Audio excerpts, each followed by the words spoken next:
Ela disse ao bilionário que estava grávida. Ele riu na cara dela. 5 anos depois, ela voltou com os 3 filhos idênticos dele. Clara Oliveira nunca se considerou especial. Ela era uma daquelas pessoas que se apagavam no fundo, quieta, educada e invisível em uma cidade que prosperava com o barulho e a confiança. Recém-formada na faculdade, com um diploma que não havia aberto portas de verdade, ela teve sorte de conseguir um emprego como assistente em uma das maiores empresas de investimento de São Paulo. O salário mal cobria o aluguel, mas pelo menos ela estava ali, no mundo com que um dia sonhara. Pisos de mármore, paredes de vidro e homens internos impecáveis se movendo como se fossem donos do tempo. Foi ali que ela conheceu Henrique Castro. Todos na empresa sabiam o nome dele muito antes de o verem pessoalmente. Ele era o tipo de homem sobre quem as pessoas sussurravam quando ele passava pelo corredor. O CEO mais jovem que a firma já teve, um bilionário feito por si mesmo, brilhante e aterrorizante. Ele tinha o tipo de presença que silenciava as salas e, quando olhava para você, parecia que via através de você, e talvez visse mesmo. Seus olhos eram claros, quase gélidos, sua voz calma, suas palavras medidas. Ele não sorria com frequência, mas quando o fazia, as pessoas trabalhavam 2 vezes mais no dia seguinte só para ver aquilo de novo. Clara o conheceu por acidente, literalmente. Ela estava carregando uma pilha de relatórios para a sala de conferências quando virou a esquina muito rápido e colidiu com ele. Os papéis se espalharam, suas bochechas queimaram e ela murmurou uma dúzia de desculpas. Henrique não gritou, nem sequer franziu a testa. Ele se abaixou, ajudou-a a recolher os documentos e disse, quase distraidamente: "Cuidado, o mercado não é a única coisa que quebra por aqui." Foi uma piada pequena e seca, mas ficou com ela o dia todo. Depois disso, ele anotou. Não de uma forma de conto de fadas, mas como se começasse a se lembrar do nome dela quando outros não se lembravam. Ele pediu que ela o ajudasse em pequenos projetos, confiou nela para organizar sua agenda. Clara não conseguia entender o porquê. Ela não era glamurosa ou espirituosa, ou poderosa como as mulheres que pairavam ao redor dele nas festas da empresa. Mas ele parecia gostar da calma dela, do jeito que ela não tentava demais impressioná-lo. Em uma noite tardia, quando o escritório estava quase vazio, eles compartilharam uma conversa tomando café que de alguma forma se transformou em jantar, depois risadas, depois algo mais profundo. O romance que se seguiu não foi grandioso nem barulhento.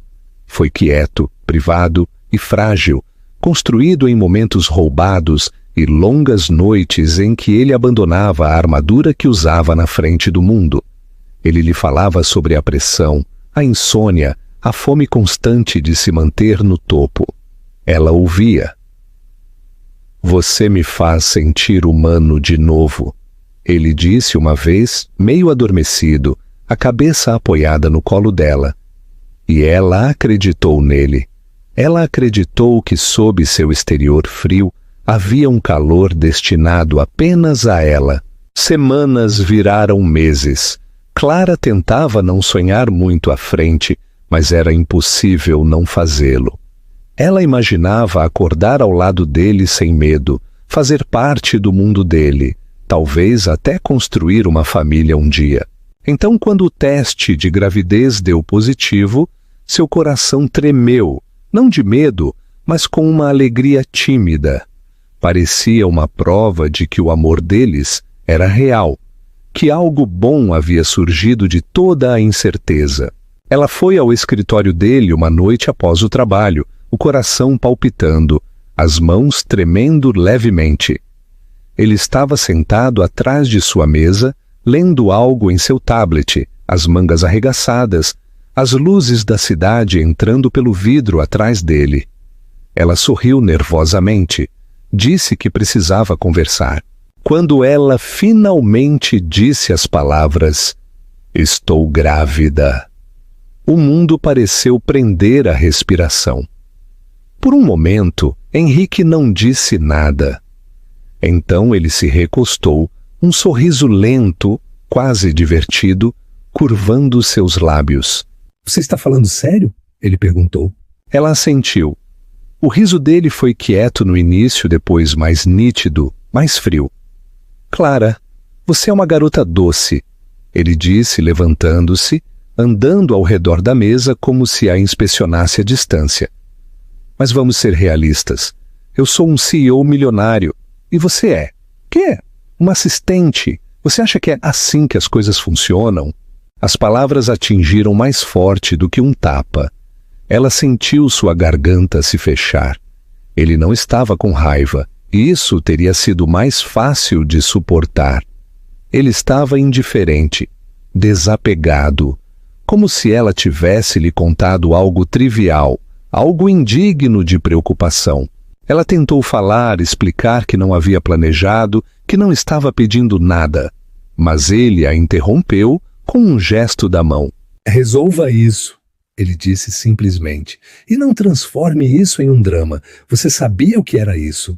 Naquela noite, ela deixou o prédio sob uma chuva forte, sua visão embaçada não apenas por lágrimas, mas pela descrença. As luzes da cidade ao seu redor pareciam cruelmente brilhantes. O telefone dela tocou uma vez, o número dele, mas ela não conseguiu atender. Pela manhã, seu cartão de acesso não funcionava. A empresa havia reestruturado sua posição. Ela nem sequer teve a chance de limpar sua mesa. Henrique Castro seguiu com sua vida e Clara Oliveira desapareceu dela. O que ele não sabia, o que ele nunca se importou em perguntar, era que a coisa que ele havia descartado tão facilmente se tornaria o próprio coração da vida dela. Clara não se lembra do momento exato em que decidiu deixar São Paulo. Não foi dramático, não houve mala feita na chuva, nem última olhada no horizonte. Foi mais silencioso do que isso, um lento desenrolar da esperança, até que ficar parecesse mais pesado do que ir. Ela encontrou um mapa, fechou os olhos e apontou. O dedo pousou em uma pequena cidade no interior de São Paulo, Campinas, da qual ela nunca tinha ouvido falar. Isso bastou. Ela vendeu o pouco que possuía, encerrou seu contrato de aluguel e desapareceu da cidade onde seu coração havia quebrado e sua vida havia terminado, ou assim parecia. A cidade era completamente diferente de São Paulo. Os prédios eram mais baixos, as ruas mais tranquilas, as pessoas mais lentas para falar, mas mais rápidas para acenar um olá. Não havia táxis buzinando, nem carrinhos de café em cada esquina, nem a correria da meia-noite de pessoas perseguindo algo urgente. Ali, o tempo se movia de maneira diferente. A princípio, Clara odiou. O silêncio era ensurdecedor. Ela sentia falta do caos, até mesmo da dor dele. Mas, à medida que sua barriga crescia, crescia também sua percepção de que era exatamente onde ela precisava estar. O barulho da cidade não a teria deixado ouvir o que importava, o som de minúsculos batimentos cardíacos que pulsavam 3 vezes durante cada consulta médica. Trigêmeos. A palavra a havia atordoado quando o médico a disse pela primeira vez. Ela havia encarado a tela, as 3 pequenas luzes bruxuleantes que provavam que havia 3 vidas dentro dela, não apenas uma. Ela riu e chorou ao mesmo tempo, as mãos tremendo na mesa de exame. Não era alegria nem medo, eram ambos emaranhados em algo para o qual ela ainda não tinha palavras. Parecia muito grande para um corpo carregar emocionalmente, fisicamente, financeiramente. Mas ela não tinha escolha. E, estranhamente, mesmo em suas horas mais sombrias, ela nunca considerou desistir deles. A gravidez foi difícil. Sem apoio familiar, seus pais haviam descartado sua situação como vergonhosa e se recusado a falar com ela. Clara esteve sozinha desde o início. Seu corpo mudou mais rápido do que ela podia acompanhar. As contas do hospital começaram a se acumular antes mesmo de ela terminar o segundo trimestre. Desejos de comida se misturavam com náuseas. O sono se tornou um estranho. Ela podia sentir cada um de seus bebês se movendo em momentos diferentes, às vezes todos de uma vez, esticando-a por dentro. Cada chute a lembrava do que estava por vir. Não apenas bebês, mas uma vida reconstruída do zero. Ela trabalhava quando podia, aceitava trabalhos freelance de edição online e, quando estes secavam, ela começou a assar em sua minúscula cozinha e a vender sobremesas para o café local. Não era muito, mas a mantinha à tona. Quando os meninos chegaram mais cedo, 6 semanas antes da data prevista, foi durante uma tempestade de neve. A dor veio de repente, aguda e rápida, e o pânico que se seguiu quase a engoliu.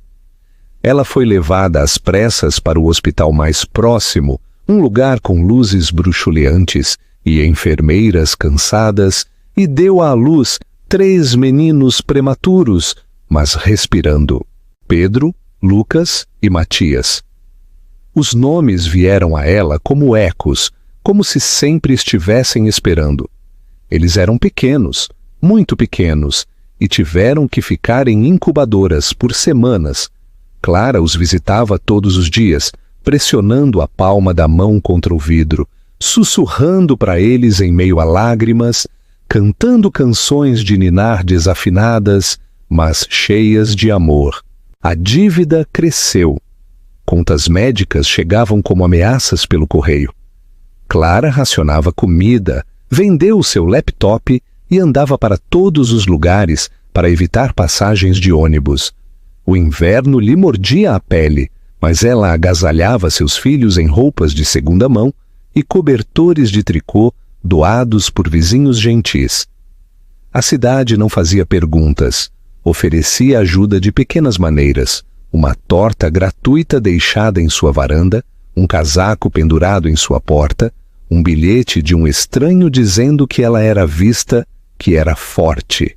Ainda assim, a solidão era uma criatura com garras. Havia noites em que ela se sentava no chão do banheiro e soluçava, mordendo o punho para se manter quieta para que os bebês não acordassem. Ela sentia falta de ser tocada, de ser perguntada, de ser lembrada. Às vezes ela olhava para seu reflexo e não via ninguém familiar. Mas a cada manhã ela acordava para 3 novos motivos para continuar. Pedro foi o primeiro a sorrir, largo e repentino. Lucas se agarrava ao dedo dela como se nunca quisesse soltar. Matias fazia pequenos ruídos pensativos, como se já estivesse curioso sobre o mundo. À medida que eles cresciam, crescia também sua força. Ela aprendeu a alimentar 3 bebês com 2 mãos, a dormir em intervalos de 15 minutos, a balançar um enquanto trocava outro. A biblioteca local ofereceu-lhe um emprego de meio período, guardando livros e conduzindo a hora da história infantil. Ela aceitou de bom grado. O cheiro de papel velho e cantos tranquilos se tornou sua paz. Depois do trabalho, ela assava até tarde da noite biscoitos, muffins, qualquer coisa que pudesse vender. Sua cozinha se tornou seu santuário. Os meninos aprenderam o ritmo de seus passos, a suavidade de sua voz, a cadência segura de suas canções de ninar.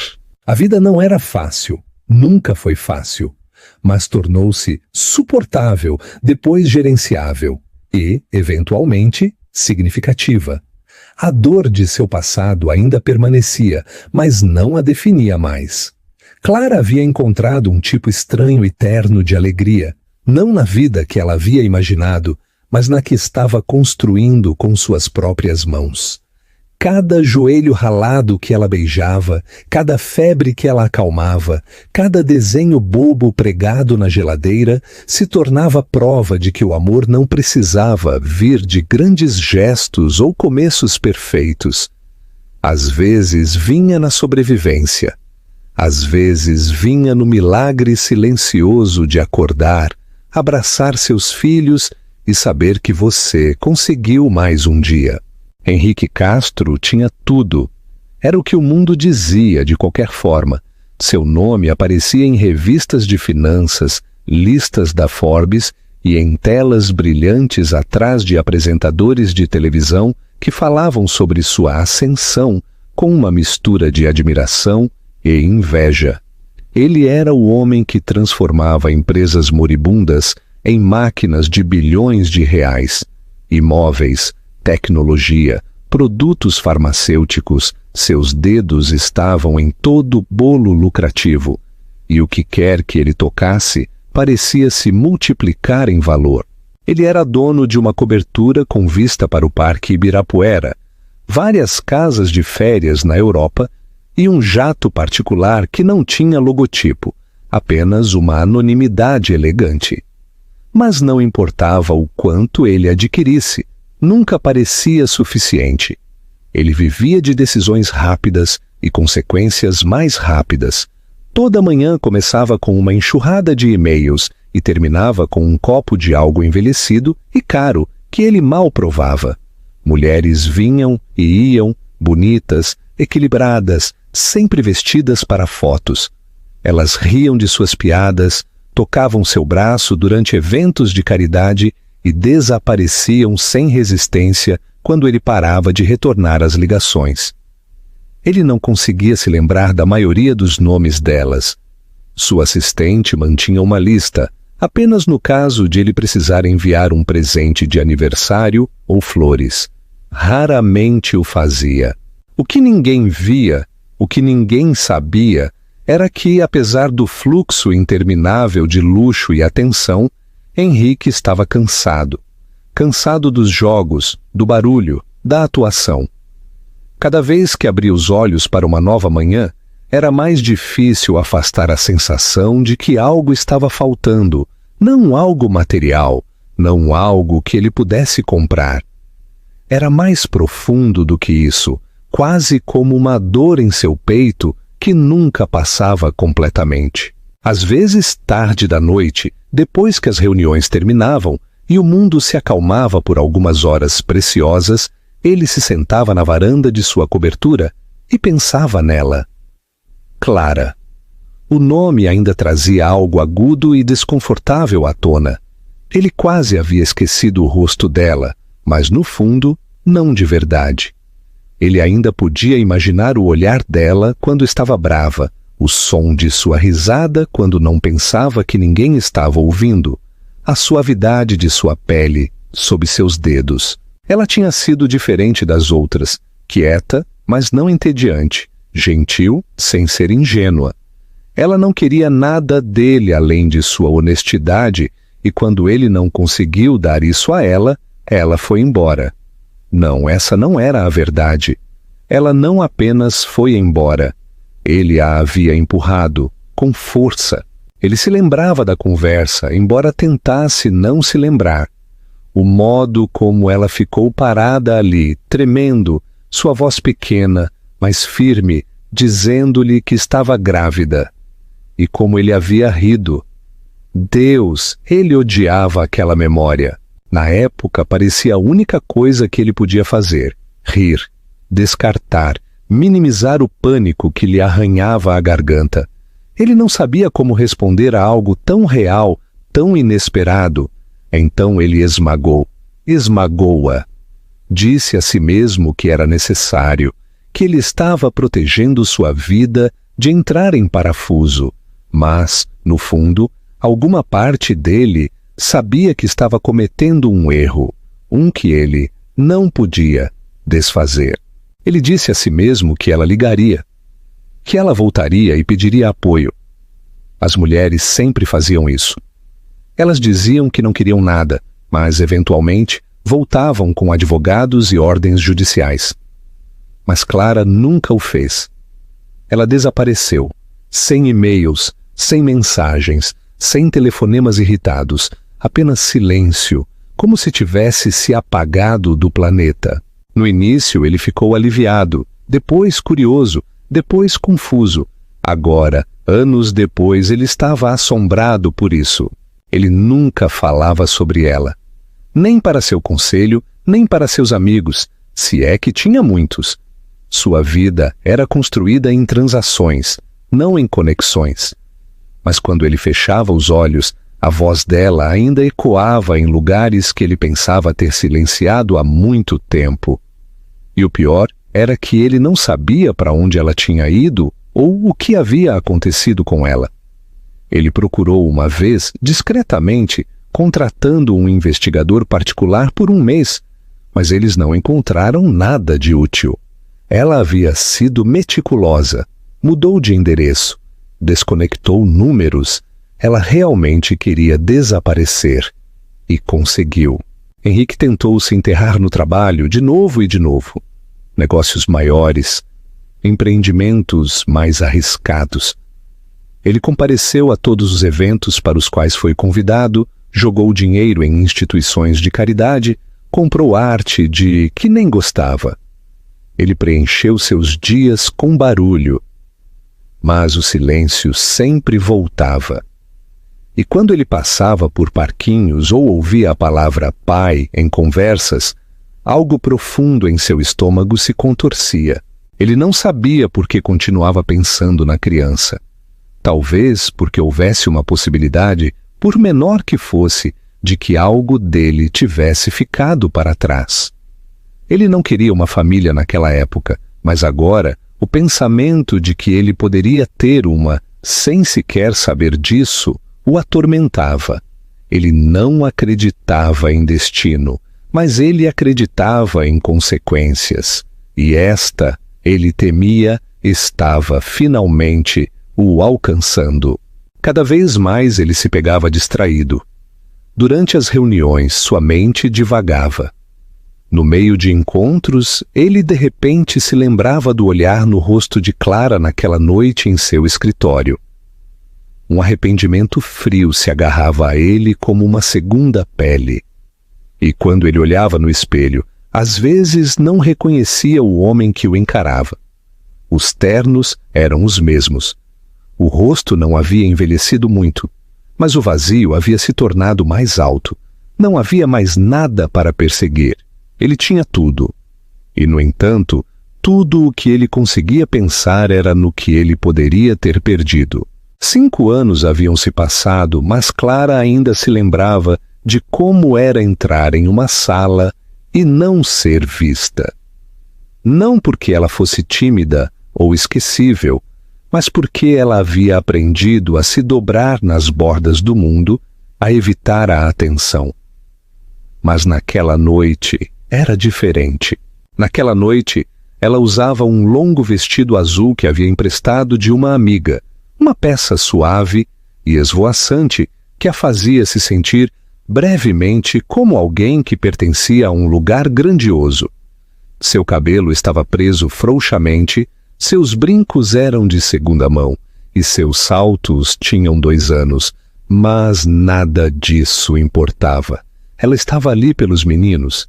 O evento de caridade havia sido organizado por uma fundação que fornecia assistência médica a crianças com condições raras, a mesma fundação que a ajudara quando seus filhos precisaram de fonoaudiologia e avaliações de desenvolvimento em seus primeiros anos. Eles a convidaram como convidada de honra, alguém que poderia falar sobre a importância do trabalho deles, alguém cuja história lembrava às pessoas o que as doações podiam realizar. Clara hesitou a princípio. Ela não gostava de palcos, microfones ou olhos sobre ela, mas a fundação havia feito muito por eles. Ela lhes devia sua presença, se nada mais. O restaurante, onde o evento foi realizado, era um lugar de alto nível que ela nunca tinha sequer sonhado em visitar antes. Todo lustres, paredes de vidro e pisos polidos que refletiam a luz como um salão de baile em um filme. Ela segurava a mão de Pedro de um lado e a de Matias do outro. Lucas andava um pouco à frente, mais confiante do que os outros, sua gravata borboleta ligeiramente torta e seus olhos examinando as mesas como se já estivesse memorizando o lugar. Eles estavam vestidos de forma semelhante, não porque ela pretendesse ser charmoso, mas porque roupas de segunda mão e brechós tornavam as roupas combinando práticas. Calças pretas, camisas brancas, coletes que ela havia passado a noite anterior, passando a ferro. As pessoas olhavam. A princípio, Clara pensou que era porque ela não se encaixava, mas então ela percebeu. Eram os meninos, 3 rostos quase idênticos, todos com aquela mesma combinação em comum. Cabelo loiro escuro e olhos azul acinzentados marcantes que não pertenciam a ela. Eles atraíam a atenção onde quer que fossem, mas naquela sala cheia de doadores ricos e personalidades, eles eram uma anomalia. Eles puxavam as mangas dela, sussurravam perguntas, perguntavam sobre as sobremesas na mesa perto do palco. Estavam cheios de vida, alheios à tempestade que se formava do outro lado da sala. Henrique não pretendia comparecer ao evento pessoalmente. Normalmente, seu nome e uma doação considerável eram suficientes, mas desta vez, um dos membros do conselho da fundação havia insistido. Ele era o maior doador deles, afinal, e uma aparição pessoal significaria melhor imprensa e mais dinheiro de outros que tentavam seguir seu exemplo. Então ele apareceu tarde, vestido com um terno escuro e um sorriso ensaiado, pronto para suportar mais uma noite de conversas educadas e small talk forçado. Ele já estava planejando sua saída quando algo, ou melhor, alguém, chamou sua atenção no canto do olho. Ele se virou. A princípio, ele não tinha certeza do que estava vendo. A mulher estava rindo gentilmente, ajoelhada ao lado de uma criança. Não, 3 crianças, ajustando uma de suas gravatas borboleta, enquanto os outros puxavam suas mangas. Ela se levantou lentamente, elegante de uma forma que não tinha nada a ver com riqueza. Seu rosto se virou para a luz e, por um momento, tudo ao redor dele desapareceu no nada. Era ela, Clara? Sua mente vacilou. Ela parecia diferente, mais adulta, talvez, não em idade, mas em profundidade. O peso da vida havia deixado uma marca nela, mas ela brilhava com algo mais poderoso do que maquiagem ou estilo. Confiança, graça. Ela estava mais alta agora, sem medo da sala. E as crianças, 3 delas, cada uma um espelho dele mesmo. Sua boca secou. Seu coração bateu contra as costelas. Não podia ser. Ele deu um passo à frente e parou. As pessoas ainda estavam falando ao redor dele, copos tilintando, música tocando suavemente, mas tudo soava como se viesse de trás de um muro. Clara virou-se ligeiramente e os olhos deles se encontraram. Por um segundo, apenas um segundo, seu rosto não registrou nada. Então o reconhecimento a atingiu como um raio. Seu sorriso congelou. Sua mão instintivamente alcançou os meninos, puxando-os para mais perto. Um deles percebeu e olhou para Henrique, curioso, mas Clara rapidamente o distraiu com uma pergunta, desviando sua atenção. Henrique não conseguia se mover, ele apenas encarou. Ali estavam eles, não um filho, 3. 3 reflexos perfeitos, seu cabelo, seus olhos, seu maxilar. Ele sentiu como se o chão sob ele tivesse mudado. Ele não conseguia respirar direito, não conseguia pensar. Todos os anos que ele passou se perguntando se ela havia levado adiante se havia sequer existido um bebê, acabaram de ser estilhaçados sob o peso da realidade.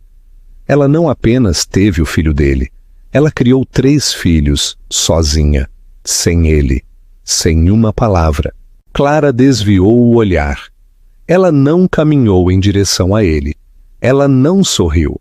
Ela simplesmente se virou e conduziu seus filhos para a área de assentos, calma e composta, como se ele não passasse de um rosto na multidão. Isso doeu mais do que qualquer acusação gritada teria doído. Ela não precisava dele. Isso estava claro. E, de alguma forma, essa verdade cortou mais fundo do que o momento em que ela lhe disse que estava grávida. Henrique se sentou eventualmente, mas não ouviu uma palavra dos discursos. A comida na frente dele ficou intocada.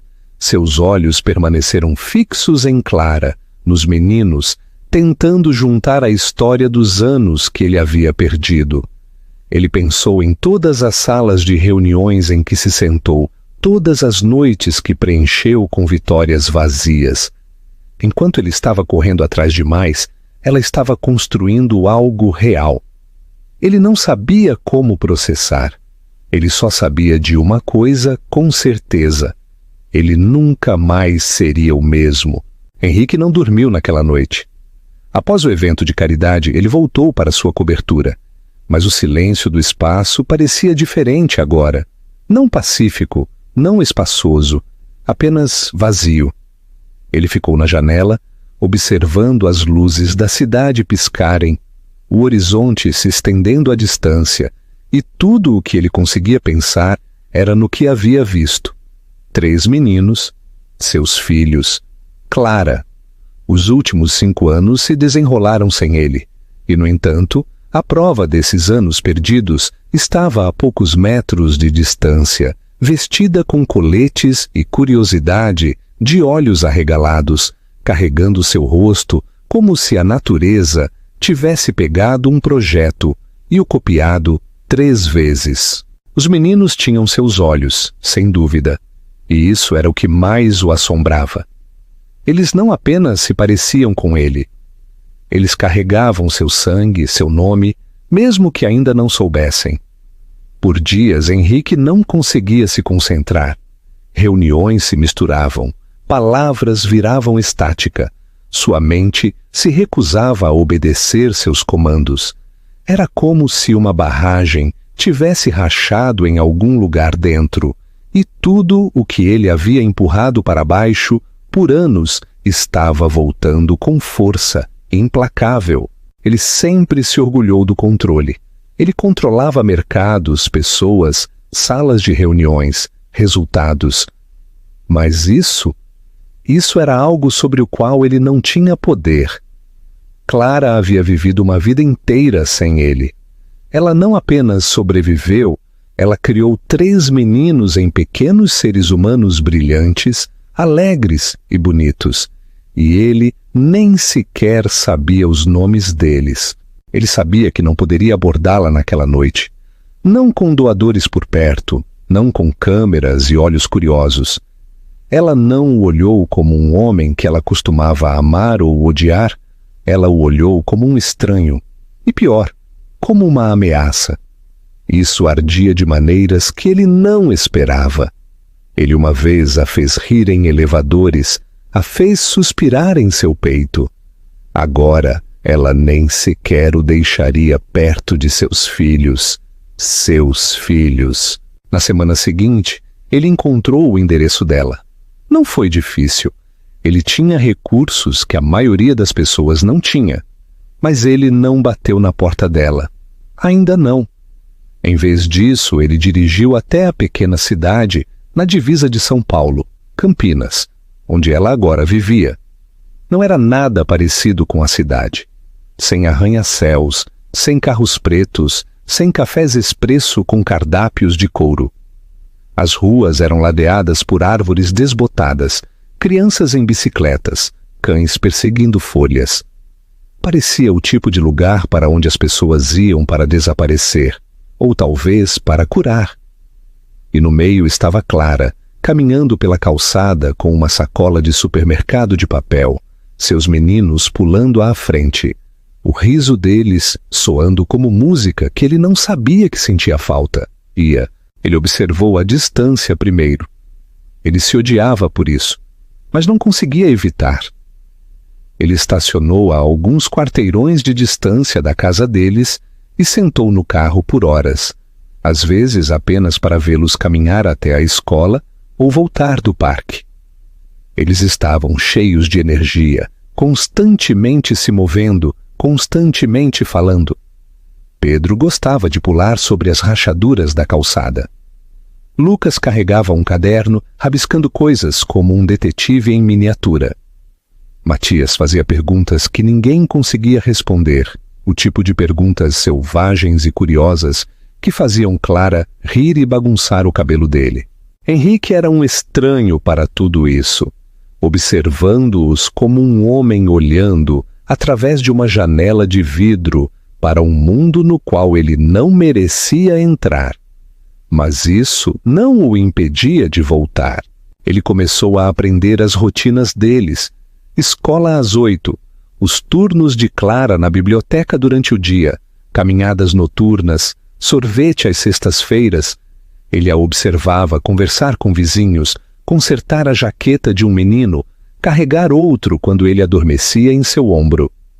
Ela ainda era a mesma Clara, prática, calorosa, paciente, mas havia algo mais forte nela agora. Uma espécie de aço que ele não havia notado quando ela era mais jovem. Ela havia enfrentado o mundo sozinha e saído não quebrada, mas forjada. Eventualmente ele não conseguiu ficar longe.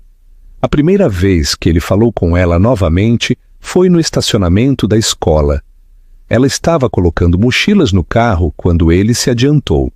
Seu corpo enrijeceu instantaneamente, como se ela o tivesse sentido antes mesmo de o ver.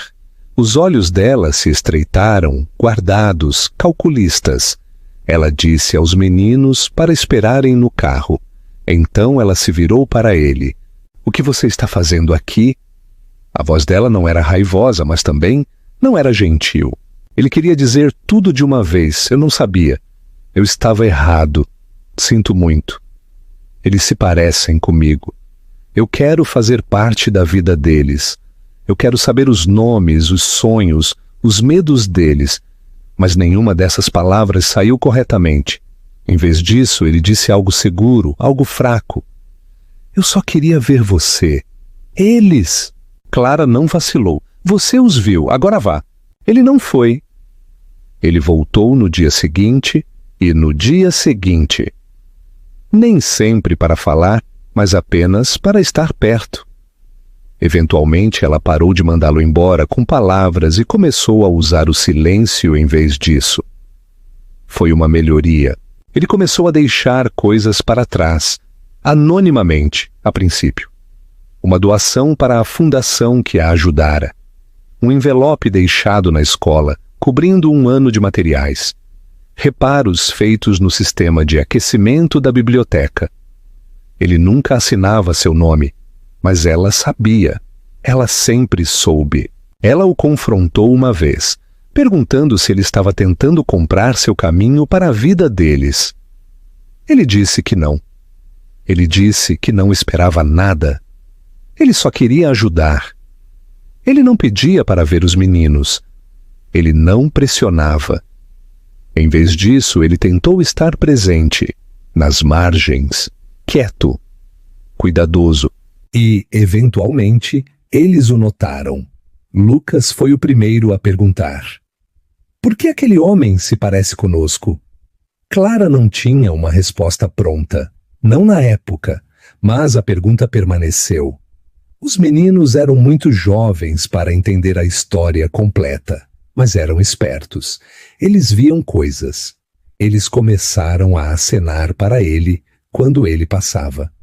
Pedro uma vez correu na frente de Clara para dizer olá. Matias perguntou se ele gostava de dinossauros e listou seus 5 favoritos sem esperar por uma resposta. Henrique se ajoelhou, respondeu a todas as perguntas, ouviu todas as histórias. Ele não tentou apressar nada. Ele não falou sobre paternidade. Ele apenas apareceu. Clara observou tudo com cuidado, cautelosamente. Ela manteve sua distância emocional, mas não podia negar o que via. Henrique não era o homem que havia rido na cara dela 5 anos atrás. Aquele homem não teria esperado fora de uma escola por horas apenas para dar uma olhada.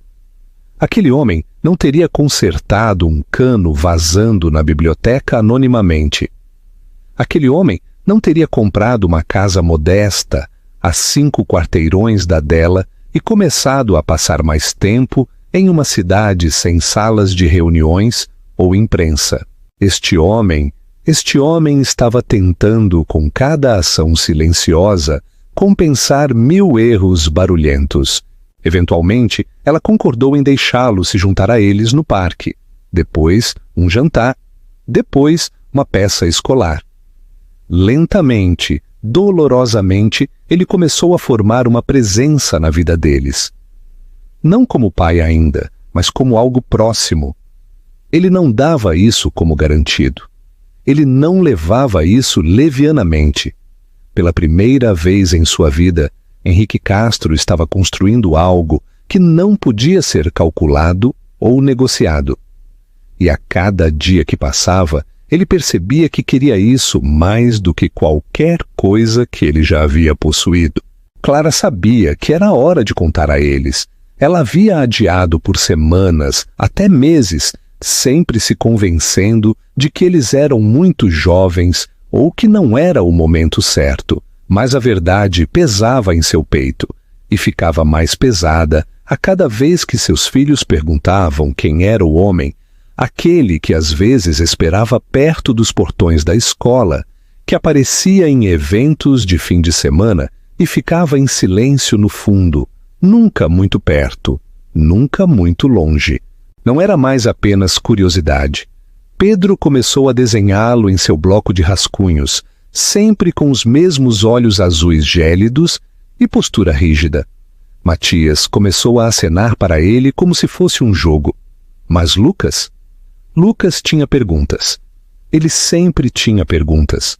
Foi ele quem perguntou, tarde da noite, enquanto escovava os dentes. Ele é nosso tio? Ou algo assim. Clara parou, escova de dentes na mão, coração acelerado. Ele era tão casual, tão inocente. Ela poderia ter rido. Ela poderia ter inventado uma mentira. Mas a hora das mentiras havia passado.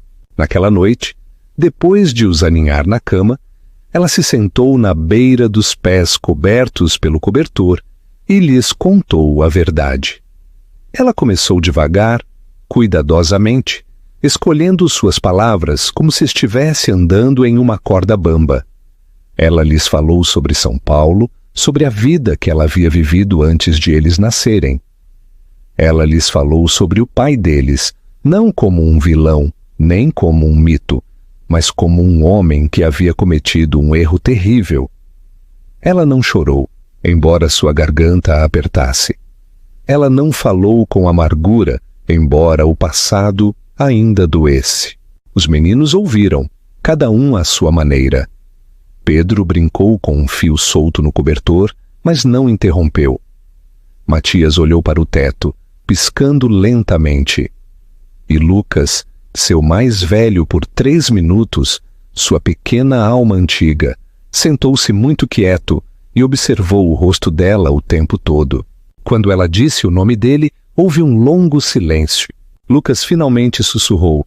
Mas ele esteve aqui, por que ele não disse nada? Clara dobrou as mãos e tentou manter a voz firme. Porque ele não queria tirar nada de vocês. Ou de mim. Ele pensou que talvez não merecesse mais fazer parte da vida de vocês. Matias inclinou a cabeça, confuso. É por isso que ele sempre parece triste quando nos vê? Clara sorriu, embora seus olhos brilhassem. Talvez, ou talvez ele esteja apenas com medo. Pedro se inclinou para a frente, sussurrando como se estivesse compartilhando um segredo. Podemos falar com ele da próxima vez? Clara fez uma pausa. Então ela assentiu. Só se vocês quiserem. Na próxima vez que viram Henrique, a mudança foi sutil, mas sísmica. Os meninos se aproximaram dele. Eles fizeram perguntas. Eles falaram sobre a escola e filmes favoritos. Pedro lhe mostrou um desenho. Matias o convidou para uma feira de ciências. E Lucas? Lucas observou. Ele não falou muito, não no início, mas ele também não se afastou. E isso significava tudo. Henrique não tentou se apressar no papel. Ele não se declarou pai deles. Ele não exigiu nada. Ele os deixou ir até ele em seu próprio tempo. Ele ouviu mais do que falava. Ele se sentou em arquibancadas duras de ginásio durante eventos escolares, aplaudiu mais alto do que qualquer outra pessoa em concursos de soletração e trouxe lanches para jogos de futebol. Ele perguntou sobre o dia deles, lembrou-se dos nomes dos professores, ajudou com o dever de casa quando Clara estava muito cansada para se sentar ereta. Lentamente, um ritmo se formou. Não o tipo de ritmo com que as famílias nascem, mas o tipo que é construído com tempo, paciência e a decisão silenciosa de continuar aparecendo. Clara observou a mudança nele não com esperança ingênua, mas com observação cautelosa. Este não era um homem se exibindo para chamar a atenção. Este era alguém se desfazendo de camadas que ele nem sabia que usava.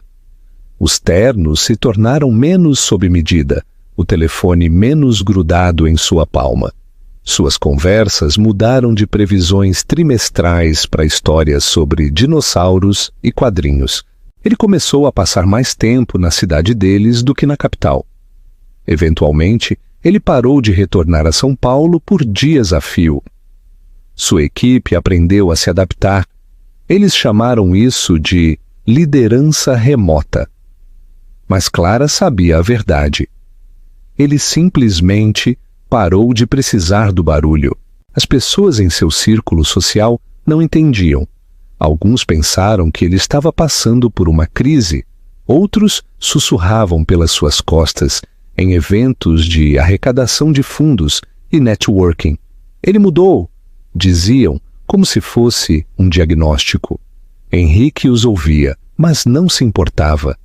Pela primeira vez em sua vida, ele estava construindo algo que não era medido em números ou conquistas.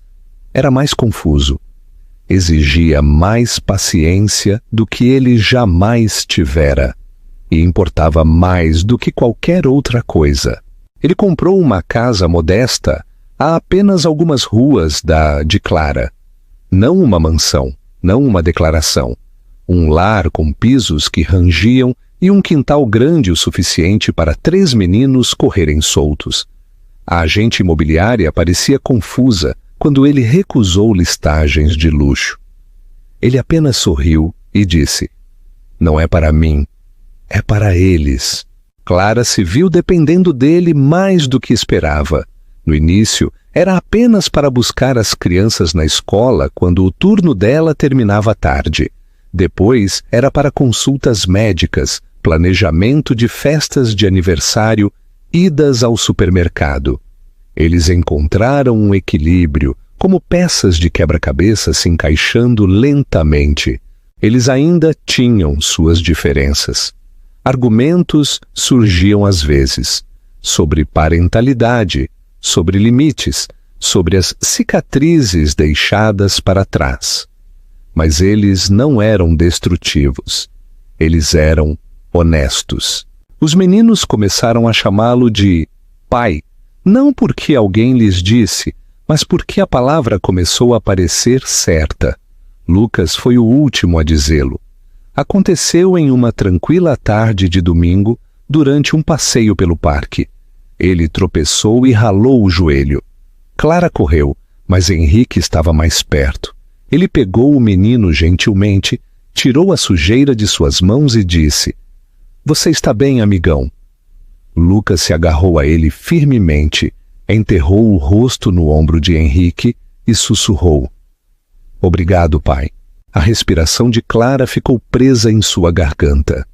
Henrique congelou, olhos arregalados, então o segurou mais apertado. Não foi um momento grandioso. Não houve testemunhas nem aplausos, apenas um joelho ralado e uma palavra sussurrada que carregava mais peso do que qualquer coisa que Henrique já havia ganhado antes. Naquela pequena cidade, com suas ruas tranquilas e charme de segunda mão, Henrique finalmente aprendeu o que significava amar não com gestos, mas com consistência. Não com poder, mas com presença. E enquanto a primavera florescia ao redor deles, o passado começou a afrouxar seu controle. A dor não desapareceu, mas suavizou. Tornou-se parte da fundação que eles estavam construindo, em vez de uma ferida deixada sem tratamento. E pela primeira vez em sua vida, Henrique Castro não apenas tinha uma razão para ficar, ele tinha um lar. Começou como um resfriado. Nada grave, Clara pensou. Apenas uma tosse que persistia por mais tempo do que o normal, um pouco de fadiga, uma dor de cabeça que ia e voltava. Ela ignorou. Como mãe de 3 meninos, ela havia aprendido a superar o desconforto. Ela não podia se dar ao luxo de desacelerar. Não quando havia almoços para embalar, meias para encontrar, horas de história para apresentar na biblioteca, contas para gerenciar, jantares para cozinhar. Seus dias eram construídos em movimento, e ela se acostumou a ignorar os sinais que seu próprio corpo lhe enviava, um hábito formado por necessidade. Mas desta vez, seu corpo não a deixou ignorar por muito tempo. A tosse se aprofundou, tornou-se dolorosa. Sua energia se esgotava mais rápido do que ela podia reabastecer. Uma manhã, enquanto dobrava a roupa, o quarto girou tão de repente que ela teve que se sentar no chão, agarrando o tecido nas mãos enquanto esperava a tontura passar. Naquela noite, ela pulou o jantar, dizendo aos meninos que só precisava se deitar. Na manhã seguinte, ela não conseguia sair da cama. Sua febre subiu, seu peito queimava a cada respiração e seus membros pareciam pesar mais do que seu corpo inteiro. Lucas foi quem a encontrou. Ele tinha ido perguntar sobre seu projeto de ciências, mas parou no meio da porta. Clara estava encolhida de lado, o rosto vermelho, a respiração superficial. Sua pequena voz a chamou, mas ela não respondeu. Ele correu para chamar os irmãos e então, juntos, trêmulos e assustados, ligaram para a única pessoa em quem podiam pensar. O homem que lhes havia prometido que estaria sempre lá. Henrique não hesitou. Ele atendeu o telefone no primeiro toque. A voz de Clara não estava do outro lado. Era Pedro, assustado e inseguro, perguntando se ele poderia vir rápido, porque a mamãe não está acordando direito. O motor do carro de Henrique estava rugindo em 1 minuto. Ele furou mais sinais vermelhos naquela manhã do que em toda a sua vida. Quando ele chegou, os meninos estavam sentados na sala de estar, abraçados firmemente. Henrique não fez perguntas. Ele correu para o quarto de Clara e a encontrou mal consciente, murmurando incoerentemente, sua pele queimando de febre. O pânico subiu por sua garganta, mas ele o empurrou para baixo. Este não era o momento de desmoronar. Ele chamou uma ambulância, arrumou uma mala para ela sem saber o que incluir e a carregou gentilmente, escada abaixo, como se ela fosse feita de vidro. Os meninos o observavam, os olhos arregalados, a confiança agarrada a ele como uma tábua de salvação. O quarto do hospital era estéril, muito branco, muito frio. Máquinas apitavam suavemente. Clara tinha pneumonia, grave, agressiva e piorada pela exaustão e desidratação.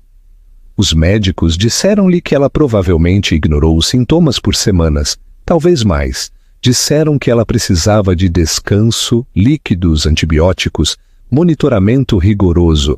Disseram que ele deveria se preparar para uma longa estadia. Então Henrique ficou. Ele não saiu do lado dela. Ele montou um beliche no quarto e se recusou a ser movido. Ele segurou a mão dela durante a noite, mesmo quando ela estava muito ausente para senti-lo. Ele afastou o cabelo do rosto dela, sussurrou coisas que ela não conseguia ouvir, pediu desculpas repetidamente, não apenas pelo passado, mas por não ter visto antes o quanto ela estava carregando sozinha. Naquelas noites tranquilas de hospital, algo mudou nele. Ele sabia antes que a amava. Ele sabia que queria ser pai. Mas isso era diferente. Não se tratava mais de redenção. Tratava-se de devoção. Devoção real, do tipo que não pedia nada em troca. Durante o dia, ele cuidou dos meninos. Ele fazia café da manhã com torradas queimadas e panquecas desiguais. Ele ajudava com o dever de casa, amarrava sapatos, encontrava mochilas perdidas, sentava-se com eles à noite até que adormecessem. Ele lia o livro de dinossauros favorito de Matias até conseguir recitá-lo sem olhar. Ele ouvia Lucas falar sobre o sistema solar, mesmo quando o menino repetia fatos 3 vezes seguidas. Ele deixou Pedro chorar em seu peito quando ele sentiu muita falta de Clara para fingir que estava bem.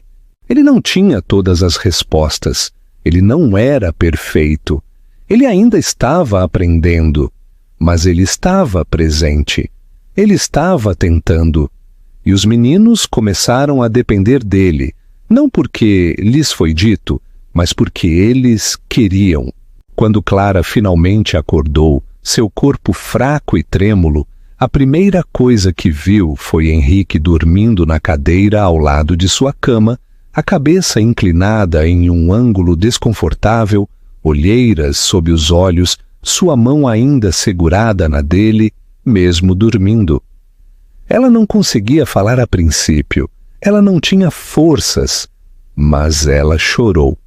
Lágrimas silenciosas e gratas que caíram no travesseiro e desapareceram no tecido.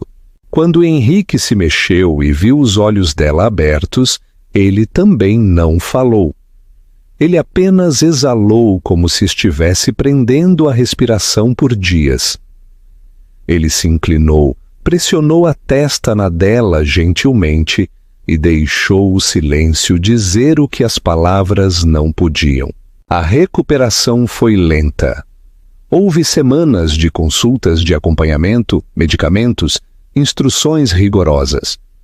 Clara estava frustrada com as limitações de seu corpo, mas Henrique se recusou a deixá-la levantar um dedo mais do que o necessário. Ele a levava para consultas, abastecia sua cozinha, providenciava licença médica com a supervisora da biblioteca. Ele até aprendeu a trançar o cabelo de Matias quando Clara não conseguia levantar os braços por tempo suficiente para terminar a tarefa. Eles não tiveram uma conversa dramática sobre o que tudo aquilo significava. Não houve declarações nem discursos. Em vez disso, houve 1000 pequenos momentos que falavam mais alto. Clara acordando para encontrar uma caneca de chá fumegante ao lado de sua cama. Henrique sentado calmamente ao lado dela, respondendo e-mails com uma mão para que pudesse segurar a dela com a outra. Os meninos rindo no quarto ao lado, enquanto ele tentava seguir uma receita complicada de panquecas, porque a mamãe gosta das de blueberry. E nos espaços entre tudo isso, algo novo nasceu, não apenas confiança, mas paz. Henrique não estava mais tentando conquistá-los. Ele não estava tentando fazer as pazes. Ele estava simplesmente vivendo com eles, por eles, entre eles. Estava no modo como ele não se encolhia quando Clara explodia de exaustão. o jeito que ele a carregava quando suas pernas falhavam no corredor, o modo como ele orava de verdade, por sua saúde à noite, muito depois de os meninos estarem dormindo. Clara, uma vez, pensou que curar significava esquecer. Agora ela sabia melhor. Curar era lembrar e escolher amar de qualquer maneira. Era deixar o passado existir sem deixá-lo definir o futuro. E enquanto ela recuperava suas forças, cercada pela família que havia construído, confusa, imperfeita, bonita, ela percebeu outra coisa. Henrique não apenas se tornou parte da vida deles, ele se tornou a razão pela qual eles estavam completos.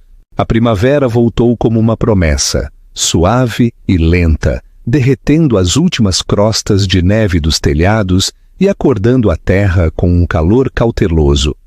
As árvores do lado de fora da janela de Clara começaram a brotar com pequenas folhas verdes, tímidas no início, depois mais corajosas a cada dia. Crocos espreitavam pelo solo. O sol demorava um pouco mais a cada tarde, e o ar cheirava a chuva e novos começos. Para Clara, era a primeira estação em anos que não parecia sobrevivência. Parecia respirar, parecia chegar. Sua força havia retornado gradualmente, não de uma vez. Havia dias em que ela ainda tinha que se sentar após uma curta caminhada, e noites em que a dor em seus pulmões a lembrava o quão perto ela havia chegado de desaparecer. Mas Henrique estava lá para tudo isso, não pairando, não sufocando, apenas constante. Ele se construiu no tecido da vida deles tão completamente que Clara não se lembrava mais de como era passar um dia sem vê-lo nela. Ela não questionava mais quando ouvia seus passos na cozinha ou o via dobrando roupas ou encontrava seu chá favorito já coado e esperando por ela na varanda. Era como se ele sempre devesse ter estado lá, mas a vida havia dado um desvio longo e doloroso para trazê-lo para casa. Os meninos também floresceram. Com Henrique presente, algo neles havia mudado, não uma mudança de comportamento, mas um aprofundamento do espírito. Eles riam mais alto, eles discutiam com mais confiança, sabendo que alguém além de sua mãe interviria com calma autoridade. Eles voltavam da escola ansiosos para contar suas histórias a dois adultos. Eles se aninhavam com Clara na hora de dormir e depois arrastavam Henrique para o quarto também, exigindo que ele fizesse as vozes na história, porque as dele eram mais engraçadas. A casa não parecia mais um lugar de esforço constante. Parecia família, não remendada, não emprestada, real. Uma noite no final de março, quase um ano depois do evento onde Henrique havia visto Clara novamente, ele perguntou se ela estaria disposta a ir com ele a um jantar. Nada formal, ele prometeu. Sem doadores, sem repórteres, apenas jantar. Ela hesitou, mas concordou. Havia algo em sua voz, não ansioso, mas intencional. Ela não podia dizer não. Ela perguntou aos meninos se eles queriam ir junto, e eles se iluminaram, já vestindo camisas de botão e ajeitando o cabelo com mais cuidado do que o habitual. Quando eles pararam no restaurante, Clara o reconheceu imediatamente. Era o mesmo lugar onde o evento de caridade havia sido realizado no ano anterior, a noite em que tudo havia mudado. A memória a atingiu com um peso estranho. Aquela noite a havia despedaçado. Esta, ela suspeitava, poderia colocá-la de volta no lugar. Lá dentro, o salão havia sido reorganizado. Não havia mesas redondas, nem pás de leilão, nem taças de champanhe tilintando. Apenas uma longa mesa de madeira, posta para 5 pessoas, coberta por luz suave de velas e flores silvestres em potes de vidro. Alguém havia colocado uma playlist de jazz suave e piano instrumental. Os funcionários os conheciam pelo nome. Tudo havia sido preparado com antecedência. O jantar passou com risadas e pequenos derramamentos, com Matias derrubando seu suco e Pedro roubando pães extras e Lucas corrigindo o garçom sobre o nome científico da erva em sua sopa. Clara observou tudo com um sorriso nos lábios, sua mão descansando suavemente perto da de Henrique. Eles não precisavam se tocar, eles estavam conectados de uma forma que ia mais fundo do que os dedos podiam alcançar. Após a sobremesa, os meninos foram convidados para a cozinha dos fundos para visitar a padaria, algo pré-arranjado com uma piscadela de Henrique. No momento em que os três desapareceram na esquina, Henrique se levantou lentamente e enfiou a mão no bolso do paletó. A respiração de Clara ficou presa antes mesmo de ele se mover. Ele não se ajoelhou como os homens faziam nos filmes. Ele não puxou uma caixa de veludo com um diamante que cegava o olho. Em vez disso, ele se ajoelhou na frente dela, segurando um simples anel de prata entre os dedos, e olhou para ela com uma vulnerabilidade que ela nunca tinha visto no homem que antes governava salas de reuniões e incutia medo com um olhar. Ele não pediu perdão. Isso já havia sido dado de 1000 maneiras silenciosas.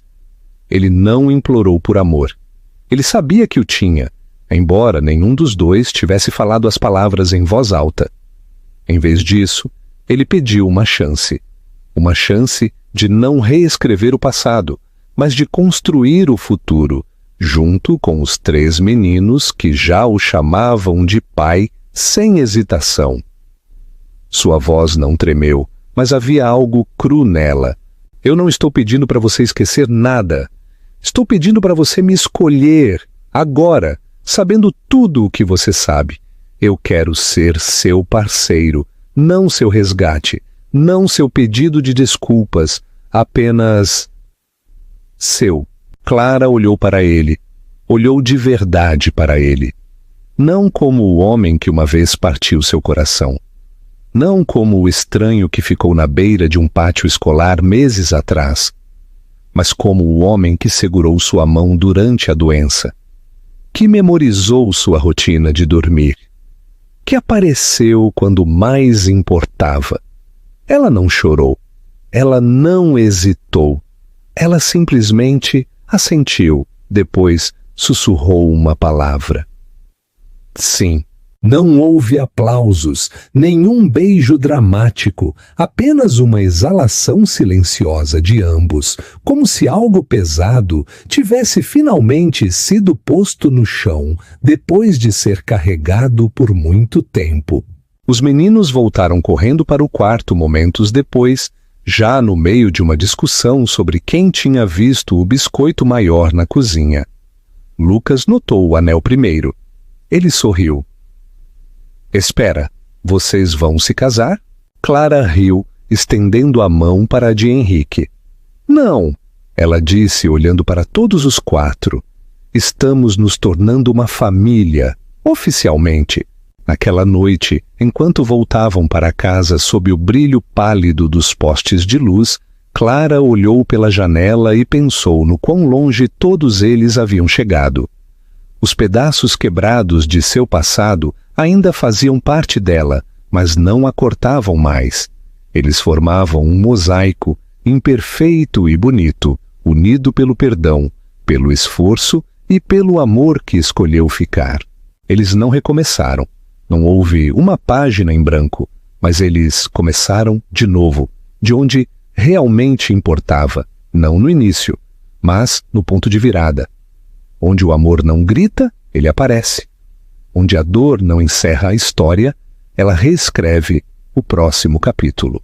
Onde família não é algo que você herda, é algo que você constrói, um dia corajoso de cada vez.